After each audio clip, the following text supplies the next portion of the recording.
Good morning all of you. 7th class के student ध्यान देंगे। आज के चैप्टर 2 के 6 वीडियो में आप लोगों को रिवीजन क्लास लेने जा रहे हैं। साथ ही साथ कुछ प्रश्न भी आप लोगों से पूछेंगे टेस्ट के तौर पर। तो आते हैं, चलते हैं। लंग लकार प्रथम पुरुष द्वितीय पाठ। मेन रिवीजन टॉपिक होगा आज का लकार। लंग लकार प्रथम पुरुष की पहचान कैसे करेंगे? लंग लकार प्रथम पुरुष का रूप किस तरह से चलेगा? लट लकार और लंग लकार में क्या अंतर होगा? इसके बारे में चर्चा करेंगे एक बार फिर से। तो आगे बढ़ते हैं। सबसे पहले लकार, जैसा कि आप लोग को पढ़ाए थे, बतलाए थे कि संस्कृत में 5 लकार होते हैं। लकार क्या है? तो हिंदी में जिसको हम काल कहते हैं उसी को संस्कृत में लकार के नाम से जाना जाता है। तो आप लोगों को लंग लकार यानी भूतकाल के बारे में पढ़ना है। तो लकार काल को कहते हैं। सेकंड टॉपिक है लंग लकार प्रथम पुरुष की पहचान कैसे करेंगे? तो लंग लकार प्रथम पुरुष की पहचान तीनों वचनों में, यानी एक वचन, द्विवचन, बहुवचन में। सबसे पहले तो लंग लकार में आ लगाया जाता है उपसर्ग के तौर पर। उसके बाद धातु, यानी जो पठ है, हस, नम, ये सब धातु है जिसको हिंदी में क्रिया कहते हैं। और अंत में लगने वाले प्रत्यय, एक वचन में औत, द्विवचन में आताम प्रत्यय, बहुवचन में अन प्रत्यय लगाया जाता है। जैसा कि नीचे लिखे टेस्ट में भी हम बतलाएंगे। तो सभी धातु के रूप लंग लकार में इसी तरह से चलेंगे जैसे अभी अभी हमने बतलाए।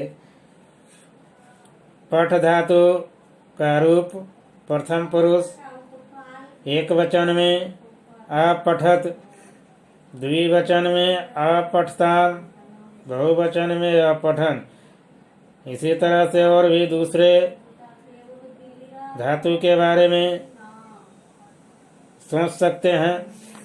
जैसे क्रीड, तो पठ के जगह पर क्रीड लगा देना है। जैसे अक्रीडत, अक्रीडताम, अक्रीडन। नम धातु अगर हो तो अनमत, अनमताम, अनमन।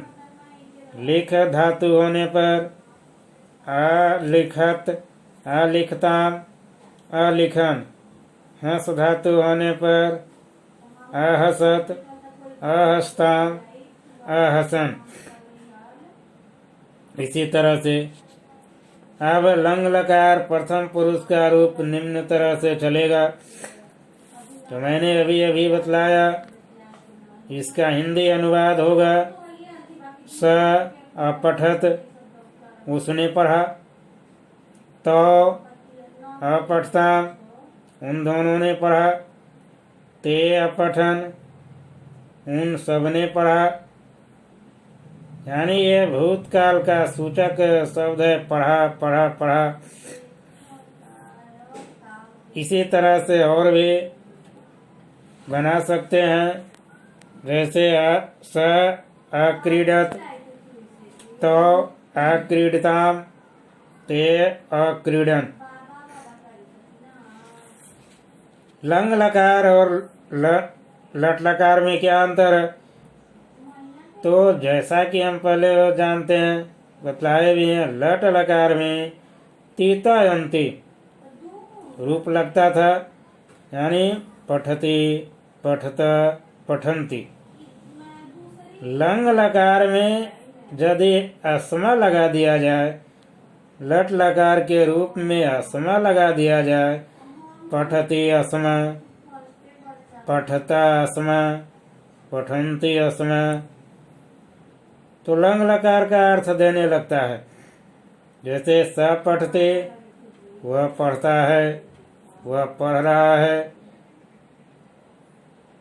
लंग लकार में जब परिवर्तन करेंगे, स पठते अस्मा, वह पढ़ा, उसने पढ़ा, वह पढ़ रहा था। तो इस तरह से अन्य धातु को लेकर भी बनाया जा सकता है। स लिखते, वह लिखता है। लंग लकार में स लिखते अस्मा, यानी दोनों के बीच अंतर पहचानने का बिल्कुल आसान तरीका है। अस्मा लगा देने पर लट लकार लंग लकार में बदल जाता है। अब आप लोगों को कुछ टेस्ट, क्लास टेस्ट के लिए कुछ प्रश्न दिए जा रहे हैं। नंबर 1, धातु रूपानी पूरयत, धातु रूप पूरे कीजिए। धातव पुरुष एक वचनम, द्विवचनम, बहुवचनम। धातव में क्रीड, नम, लिख, हंस दिए गए हैं। बहुवचन में क्रीड के सामने लिखा गया अक्रीडन, जो यह बतला रहा है कि लंग लकार बहुवचन का रूप है, यानी पूरे खाली जगहों में लंग लकार का ही रूप लिखना है। तो आप लोग जरूर लिख लेंगे। जैसे अक्रीडन है तो क्रीड से क्रीड प्रथम पुरुष है, नम प्रथम पुरुष, लिख प्रथम पुरुष, हंस प्रथम पुरुष में ही ये सभी को लिखनी है। यानी अक्रीडन प्रथम पुरुष में आता है तो अक्रीडत, अक्रीडताम, अक्रीडन। नम से भी उसी तरह अनमत, अनमताम, अनमन। लिख से अलिखत, अलिखताम, अलिखन। हंस से अहसत, अहस्ताम, अहसन। इसी तरह से आगे भी। क्वेश्चन नंबर 2, निम्नलिखित संस्कृत शब्दों के हिंदी अर्थ लिखो। हिंदी अर्थ लिख देना है। हिया, आसन, आसित, भ्रातृ का हिंदी अर्थ। क्वेश्चन नंबर 3, संस्कृत में काल को क्या कहते हैं? तो अभी बताए लकार। निम्न का हिंदी अनुवाद कर देना है। जैसे क स पठती का हिंदी अनुवाद, तो लिखता का हिंदी अनुवाद, ते हसंती का हिंदी अनुवाद। क्वेश्चन नंबर 5, निम्न का संस्कृत अनुवाद कीजिए। जैसे वह पढ़ रहा है, इसका संस्कृत अनुवाद क्या होगा? वे दोनों पढ़ रहे हैं, इसका संस्कृत अनुवाद लिखना है। वे सब पढ़ रहे हैं। आप लोग को अच्छी तरह से बतला दिया गया है। पूर्व में भी, इसी चैप्टर में भी सारे के सारे। तो आशा है आप लोग जरूर इसको बना लेंगे। Have a nice day.